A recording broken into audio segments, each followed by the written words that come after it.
Bonjour à tous. Voici un résumé sur la factorisation et pour ça je vais utiliser les deux manuels de troisième et de seconde du site Césamat.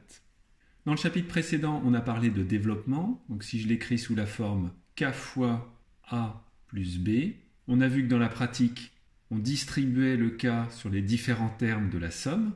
On obtient donc K fois A plus K fois B. Donc le passage du côté gauche au côté droit, c'est ce qu'on appelle développer. L'opération inverse, qui est généralement plus difficile, qui est donc le passage d'une somme à un produit, c'est ce qu'on appelle la factorisation. Donc c'est ce qu'on nous met ici. K fois A plus K fois B, c'est la même chose que K fois, entre parenthèses, A plus B. Donc exactement cette expression, mais écrite de l'autre sens. Bien entendu, au lieu d'avoir un plus, on peut avoir un moins, et dans ce cas-là, on aura un moins dans la parenthèse. Donc, premier exemple de factorisation, on nous dit trouver un facteur, donc un terme qui va être commun dans l'expression 3y plus 21, ce qui permettra de factoriser l'expression. Donc, si on regarde rapidement, entre 3y et 21, on se dit qu'il n'y a rien de commun. Maintenant, si on réfléchit un peu, caché dans le 21, on a un 3, puisque 21 c'est 3 fois 7. Donc maintenant, on a un 3 qui apparaît dans le premier terme et on a un 3 qui apparaît dans le second terme. Donc on a bien repéré un facteur commun, mais vous voyez que c'est astucieux, puisque c'est le 21 qu'on a artificiellement converti en 3 fois 7. Donc la difficulté était d'imaginer le 3 fois 7. Maintenant qu'on a trouvé le terme commun, donc le K, on va pouvoir mettre le K en facteur, c'est-à-dire devant, donc il est ici. On ouvre la parenthèse et on recopie tous les termes restants. Donc les termes restants, j'ai Y, j'ai 7, donc on a recopié Y plus 7. C'est terminé, on a bien converti la somme en un produit. Deuxième exemple, factoriser l'expression qui est ici. Donc première étape, c'est de repérer un facteur commun. Donc cette fois-ci, il saute aux yeux. On a 9x moins 4, ici 9x moins 4. Et entre les deux, on a soit une somme, soit une soustraction. Donc on va bien pouvoir mettre ce k, ça va être lui le facteur commun, devant. Donc c'est ce qui a été fait ici. 9x moins 4 multiplié par, on ouvre une parenthèse ou un crochet, puisque à l'intérieur il y aura d'autres parenthèses. Et on recopie tout bêtement les termes qui restent. Donc j'ai 5x plus 6, il est ici. Le 3x moins 11, il est ici. Et au milieu, le signe moins. On pourrait dire qu'on a terminé, on a factorisé l'expression. Maintenant, on peut aller un peu plus loin et réduire cette écriture pour avoir quelque chose de plus simple. Donc on va enlever les parenthèses qui sont à l'intérieur du crochet. Ici, j'ai un plus devant une parenthèse, donc les parenthèses ne servent à rien. Je réécris tout de suite 5x plus 6. Et pour la seconde expression, j'ai un moins devant une parenthèse, donc le moins va se distribuer à tous les termes de la parenthèse, ce qui va faire moins 3x et moins 11. Je réordonne maintenant les termes comme je veux, donc j'ai 5x moins 3x, ce qui fait 2x, 6 moins 11, ça fait moins 5. Alors remarquez que 5x moins 3x, quand on dit de façon naturelle que ça fait 2x, vous avez également dans votre tête factorisé. Vous avez vu qu'il y avait un x, qu'il y avait un x, donc dans votre tête vous avez mis le x de côté et vous avez simplement regardé le 5 et le 3. Donc 5 moins 3. Donc ça c'est ce qu'on fait dans notre tête, 5 moins 3 ça fait 2 et ensuite vous avez mis le x. Donc inconsciemment on a factorisé par x. Troisième exemple, factoriser cette expression-là. Donc là, on voit un 5x moins 7 et ici un 5x moins 7 au carré. Donc on imagine bien 5x moins 7 multiplié par 5x moins 7. Donc le facteur commun va être celui-ci, 5x moins 7, que je place devant, multiplié, j'ouvre un crochet et je recopie le reste. Donc il va y avoir le 9x moins 2 qui est là, moins, et celui-là, donc 5x moins 7. Donc on a bien factorisé, maintenant j'ai un produit.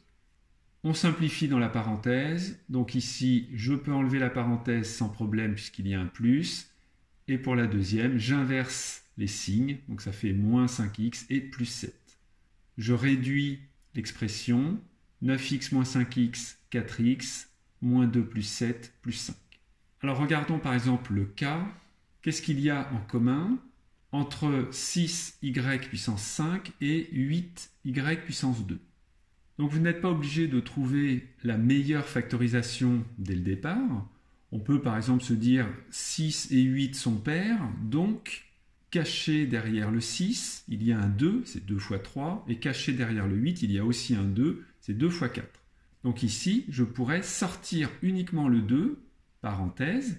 Maintenant, il faut que je retombe sur 6, donc c'est 2 fois 3, 6, avec le y puissance 5, moins, et 2 fois quelque chose doit me donner le 8. Donc ici, c'est 4, y au carré. Vous voyez qu'on a bien factorisé. Maintenant, est-ce que c'est la meilleure factorisation? Donc ça, c'est pas toujours évident à savoir. On se rend compte ici qu'il y a des y et ici également des y. Donc on a 2. On pourrait sortir juste y, mais si on fait ça, alors je vais le faire pour vous montrer. Donc j'ai 3, et là maintenant je me dis qu'est-ce que je dois mettre pour arriver à y puissance 5. Donc là il faut repérer que y puissance 5, c'est y fois y puissance 4. Là, y puissance 4. Moins 4 fois, et y au carré, c'est y fois y. Donc il y a un des y que j'ai mis en facteur, il est là, et donc il va me rester à nouveau un y. N'hésitez pas dans votre tête à vérifier que si vous distribuez le 2y, ça fera bien 6y puissance 5, et celui-là, ça fera bien 8y puissance 2. Alors là, à nouveau, on se rend compte qu'il reste encore des y, donc il y a encore un y en commun, et donc on pouvait finalement sortir, non pas y, mais y au carré. Dans ce cas-là, on aura 3y puissance 3 moins 4. Donc on peut le faire soit petit à petit, soit trouver directement le meilleur terme à mettre en facteur. Alors passons maintenant au cas particulier de la factorisation avec les identités remarquables. Donc dans le chapitre précédent, on a vu que a plus b au carré, c'était donc cette expression-là, a moins b au carré, c'est ça, et a plus b par a moins b, c'est ça. Donc comme on est dans la factorisation, on fait l'opération inverse. C'est-à-dire, à partir d'expressions que l'on pense ressembler à ça, ça ou ça, on espère pouvoir factoriser. Alors pourquoi c'est factorisé? Parce que a plus b au carré, ça veut dire a plus b multiplié par a plus b. Donc on avait bien ici une somme et on l'a transformée en un produit. Donc on a bien factorisé l'expression. Alors par exemple, on nous dit de factoriser cette expression, c'est-à-dire écrire cette expression comme un produit. Produit de je sais pas quoi par je sais pas quoi. Donc si on raisonne comme tout à l'heure, on se dit il faut trouver un terme commun. Donc, par exemple ici il y a un x, ici il y a un x, mais là il n'y a pas de x. Finalement, je suis coincé. Je ne peux pas trouver un terme commun aux 3. Si maintenant je regarde les nombres, j'ai un 6, j'ai un 9, donc on imagine un 3 en commun, sauf qu'ici, il n'y a pas de 3. Donc je suis coincé aussi. Donc là, a priori, on se dit, c'est pas possible. Donc c'est là où on va utiliser les identités remarquables en supposant que cette expression-là est peut-être une identité remarquable. Donc on observe bien chacun des termes, et on essaie de mettre en évidence, donc oui, c'est pas forcément gagné, peut-être qu'on se trompe, mais d'essayer de mettre en évidence une identité remarquable. Donc là, on se dit, il y a un terme au carré, plus un autre terme, plus un 9, qui pourrait être également un carré, puisque c'est 3 au carré. Donc ça ressemble à a au carré plus 2ab plus b2, qui serait donc a plus b au carré. Alors, qu'est-ce qu'il faut prendre pour le A? Ce serait le X. Et qu'est-ce qu'il faut prendre pour le B? Eh bien, ce serait le 3. Donc, on va réécrire astucieusement l'expression qui est là, sous la forme donc X au carré, plus 3 au carré pour avoir le 9. Et au milieu, est-ce que c'est bien le double produit? Est-ce que c'est bien 2 fois le terme donc X et le 3? Donc 2 fois X fois 3. Donc 2 fois 3, 6 fois x, ça fait bien le 6x qui est là. Donc cette expression-là peut effectivement s'écrire comme ça, qui est exactement a carré plus 2ab plus b au carré. Et donc c'est a plus b au carré, c'est-à-dire ici x plus 3 au carré. Alors passons à un deuxième exemple. Factoriser 25x au carré moins 20x plus 4. Donc on observe les termes. Là on voit qu'on ne peut pas factoriser ni les x ni un nombre. Donc on pense aux identitaires marquables. Comme il y a un moins, on imagine que ça pourrait être a carré moins 2ab plus b2. Maintenant, à nous de trouver que vaut le a, que vaut le b dans ce cas-là, en espérant qu'au milieu, ça marchera. Donc pour le b, ça va être facile. Qu'est-ce qui va me donner 4 ? Eh bien, c'est en prenant 2. 2 au carré fait bien 4. C'est ce qu'on a écrit ici. Et comment j'obtiens 25x au carré ? C'est en mettant 5x entre parenthèses au carré. Donc le a, c'est 5x. Maintenant, est-ce que ça marche pour le milieu ? Est-ce que lorsque je fais 2 fois a fois b, avec 5x et 2, est-ce que ça me donne bien 20x ? Donc si on fait 2 fois 5x fois 2, 2 fois 5, 10, 10 fois 2, 20, ça fait bien le 20x. Et donc mon expression se factorise comme ça. Remarquez que si ici j'avais un 21, tout tombe à l'eau. C'est-à-dire que ça, c'est faux. Le milieu, ça ne marche pas. Et donc là, ça deviendrait beaucoup plus compliqué. Dernier cas, 64x2 moins 49. On ne peut pas mettre les x en facteur, on ne peut pas mettre de nombre en facteur. Donc on imagine que c'est peut-être une identitaire marquable. Comme ici, ça ressemble à un carré et ici, ça ressemble à un carré, ça fait la différence de deux carrés. Donc cette identitaire marquable-là, qui est a plus b par a moins b, donc on aura bien factorisé l'expression.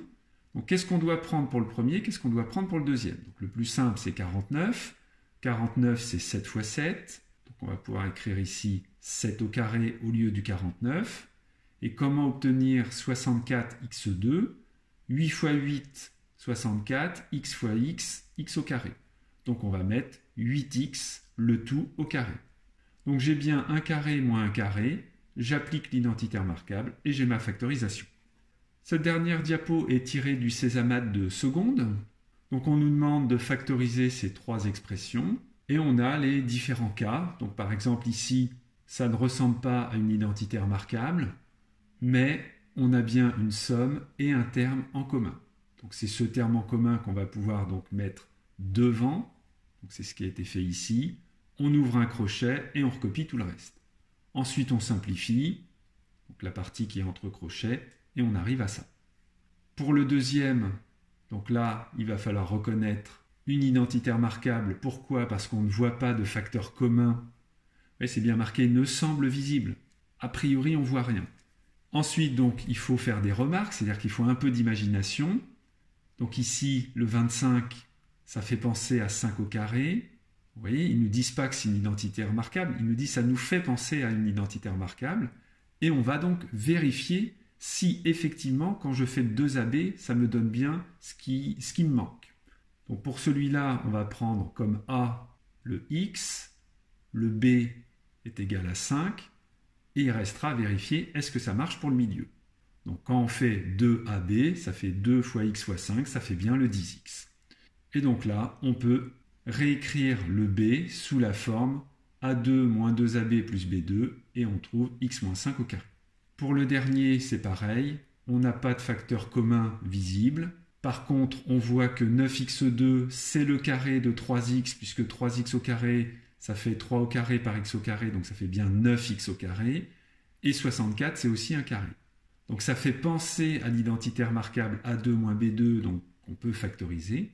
Et donc effectivement, ça va faire 3x au carré moins 8 au carré égale à 3x plus 8 par 3x moins 8. Donc voilà pour la partie factorisation.